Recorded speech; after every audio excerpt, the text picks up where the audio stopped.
Hi, Qays. Thank you so much for helping with my project. Can you say a little bit about yourself?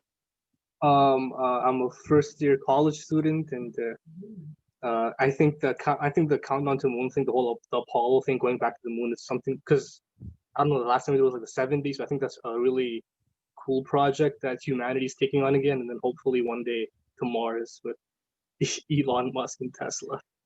But we have a ways to go for that, I think.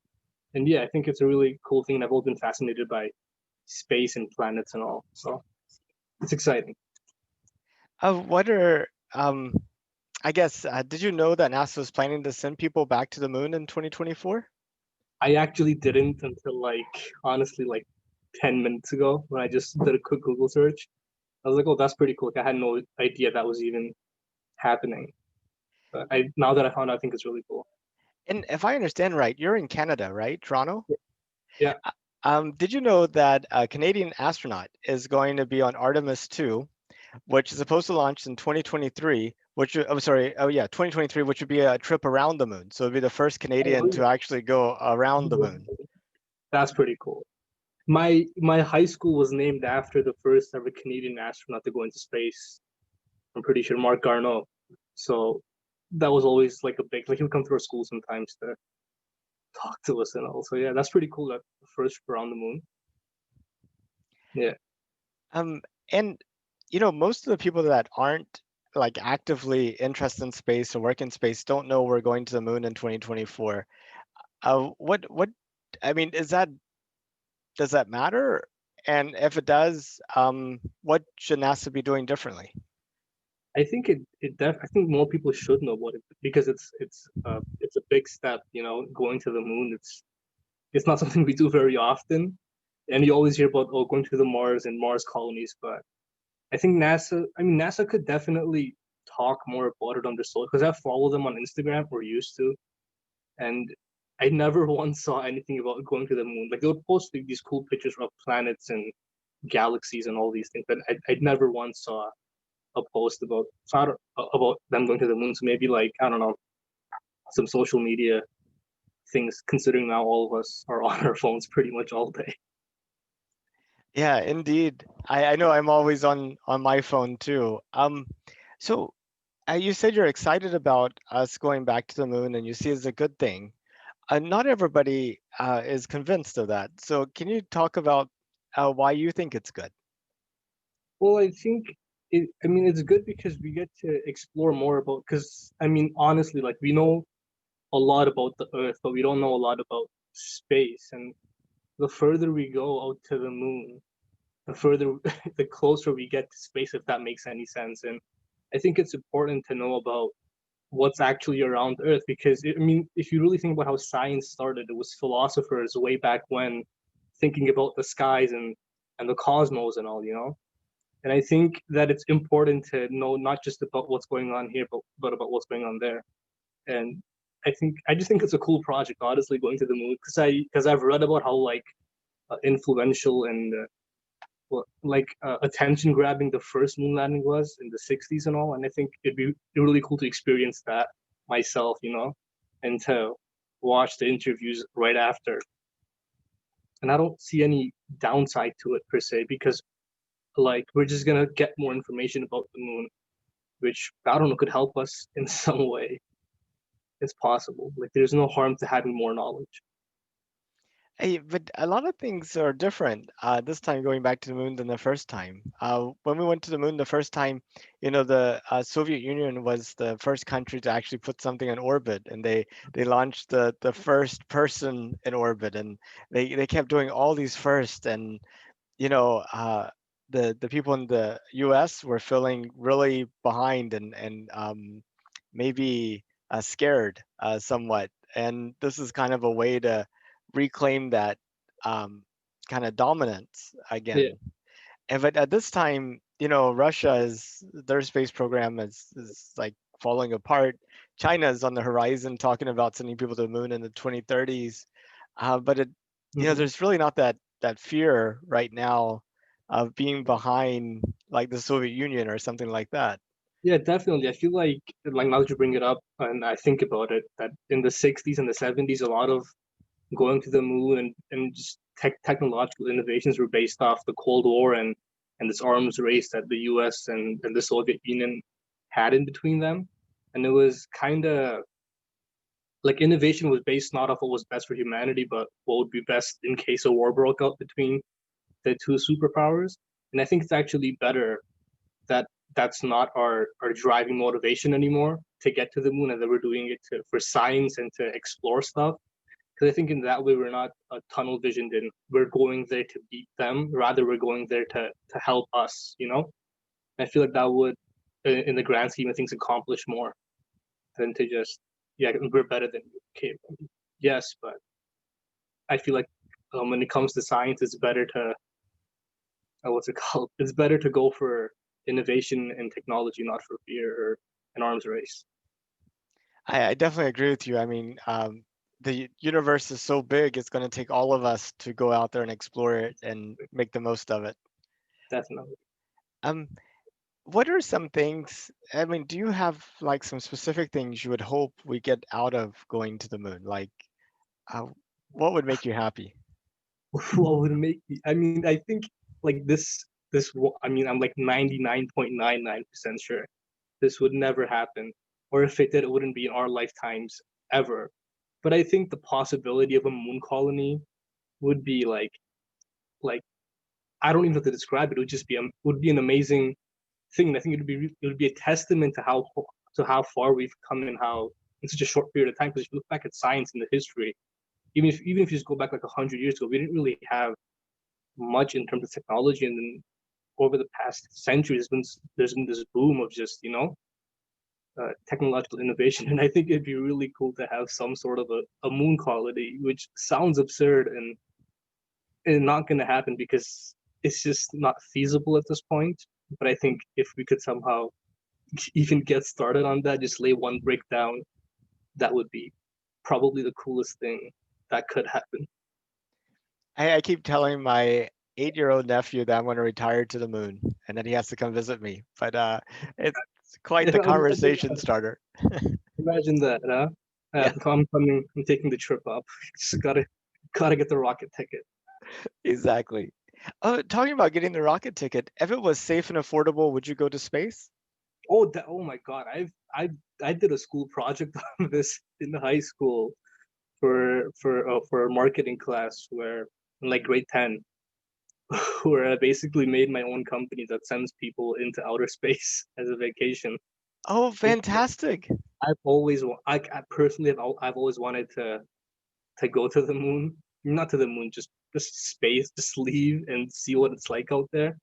Because it looks when you see the pictures and stuff, it just looks it, otherworldly. It's just an insane thing to even think about, to look at the Earth from a different. I can't conceptualize it basically, but yeah, like going to space would probably be like the number one thing on my bucket list. Have you heard of this thing called Space Hero? I have not. It's a worldwide reality TV show contest, and the winner will get to go to the International Space Station for 10 days. Oh really? Yeah, it's Like, kicking off later this year, so I haven't found out all the details about it, but I'm kind of hopeful it's legitimate and is neat. that's But amazing. If is they that s- can make that, yeah. is that something you would consider participating in? God. I mean, if I could, if it doesn't uh, honestly, even if it did conflict with my school schedule, and if I got the chance to go to space, I definitely would. I can graduate a year later. I think I'd be fine with that. If I got to go to space, yeah, that's. I'm actually gonna after this is over, look into that and how to sign up and if it's even possible for me to do it, because that Yeah, would be the trip of a lifetime. right now their website spacehero.me just has a little countdown clock and a place to sign up for the email list and their insiders program. But I think later in a few months they're going to be launching the details of it. So, but I'll send you the link. It's worthwhile signing up for their email list at least. Yeah, that's an insane thing that we can even just send non-astronauts and people who haven't studied years of mathematics and physics to the moon. And I think again that's just a testament to how far we've come because you couldn't have done that 40, 50 years ago when we first went to the moon, just send a random person up there. And I think now that we have the opportunity to do that, space travel is definitely possible somewhere in the distant future. I I personally think that space travel is going to be commonplace in about 10 years. In Um, 10 years, yeah, uh, that's uh I mean it's possible. I mean like it's possible now. I just don't know how. I don't know if it would be common, like Jeff Bezos and, and Elon Musk could probably do it, but like I don't know if the average person could just hop on a rocket ship and take a trip, you know. But if it is 10 years, then that's the best news I've ever heard because that means I could probably do it by the time I retire, and I think that'd be the coolest trip ever by far. well, talking about SpaceX, they're building this thing called the Starship. It's a 100% reusable rocket, be able to Mm-hmm. carry 100 people at a time, and it'll be the cheapest to launch than any other rocket ever built because it's 100% reusable. You just pay for the fuel and Yeah, you that get to go makes again. But yeah. they're planning to use it for point-to-point Earth travel. So you would be able to fly from Toronto to like Beijing in like 30 minutes. In 30 minutes. In 30 That's minutes, and you'll have like 7-8 minutes of free fall at the top, so you get experience of weightlessness and see the curvature of the Earth and the blackness of space. that would definitely be an experience. A 30-minute flight, huh? And Hey, they think they could be profitable with an equivalent first class ticket. So like a first class ticket to Beijing from Toronto, I think is what, 7, 8 thousand dollars. something like that. I'm not sure, I'm not but either. I always look at the economy, the cheapest. yeah, I mean, I consider the smaller seat if it saves me like $6,000. I think I'll be fine Yeah, for like 8 hours. but that's a good point. It's smaller seat versus bigger seat, but there's a big difference between like 17 hours versus 30 minutes. That might be worth paying for. I mean, like if you think like if that was possible, that would completely change the global economy by insane amounts. Because at that point, you could then even theoretically globalize businesses. It would just make it easier for to come to like one global society if you could somehow travel across the world in 30 minutes. Which I mean, that's insane to think about. You can't even get from like Toronto to New York in 30 minutes. I mean, That's you may not send people at first, but just think about like test kits for like diseases and vaccinations, being able to absolutely. send them I mean, around the world. and I think an important thing would be transplants because Oh, yes. transplant definitely because you need because they have a very short like expiry date. So then you can make like a global transplant kind of network where you could basically Beijing because Beijing to America is across the world, right? Because then there's just the ocean. I think it would potentially save an insane amount of lives, and I think that'd be pretty cool. Yeah. Though, now that we're talking about China and organs, you got to also think that it might cost some people their lives too. The I stories that we hear out Yeah, of, I've read a decent amount about the Uyghur camps and stuff, and it's it's it's not pretty. It's just yeah, but the thing about the Starship is a lot of space ventures never go past the PowerPoint stage.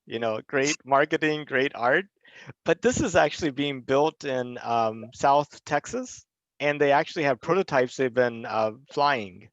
Little short test flights, like just up and down, trying to get some systems. And I think within a few years, it'll go from being just because they're building a factory down there that's currently capable of building one of these per week, no, per month. And they're planning to make it so once they get everything figured out, to be able to produce two per week, and each capable of doing multiple flights per day. I mean, just thinking about the cumulative effects of that. yeah.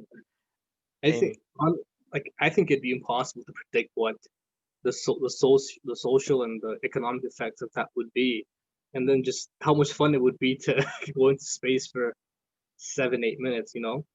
That's if that happens, that's something I'm definitely doing as like a graduation present for myself. well, the same ship could also take you to orbit.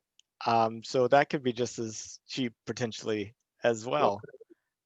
you're, I'm gonna be daydreaming for my classes tomorrow. Well, you know what I think would be cool is if the UN moved its facilities to orbit and all those diplomats had to be looking at the Earth as a whole. The the U that would be it'd be I mean it would adequately represent the UN. You know, now they're just on top of the world. Well, not on top, but like it'd be a good metaphor for the UN, always around the world, Yeah, they're constantly seeing the globe and everything. everything. Um, well, Kays, I really appreciate the Yeah, time. Um, if you know anybody else that'd be willing to do an interview, I have like 1,400 more days to get through. yeah. Good luck. I'll definitely ask some of my friends because I have a couple of friends that are really into space stuff. So I'll definitely ask them. And it was nice talking to you about this. I learned a lot today, and I'm honestly a lot more excited for what is to come of space travel now. Because before I just thought it was go to Mars and come back.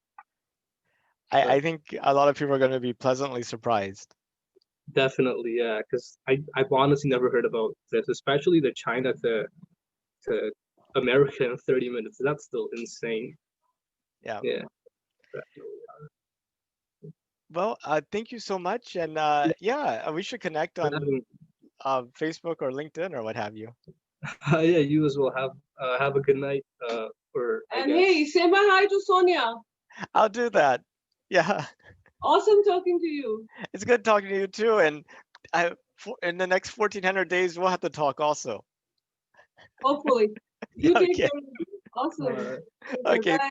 Thank have a you. good Bye bye.